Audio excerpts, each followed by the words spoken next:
So I was doing some service on my pool and noticed that my ic40 is not lighting up.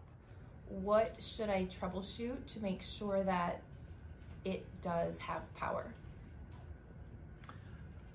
I think probably what you'd have to look at first is what's controlling it. What's the controlling system?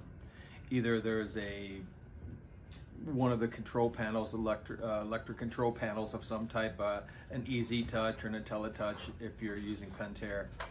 That would be one way of doing it, and that you should be able to diagnose through there.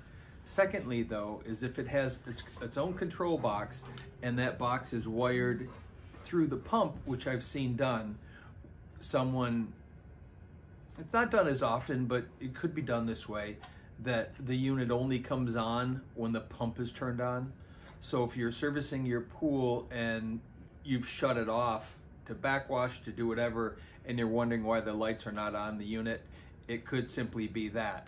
Now, if the lights aren't on when the pump is running, then that wouldn't be the issue. But that's sometimes people just don't even realize how they're wired, and sometimes it's not wired separately, it's wired through the pump, so that the lights are only on when the pump is on. So I would check that first, and then from there you'd have to go through some of the normal diagnostics.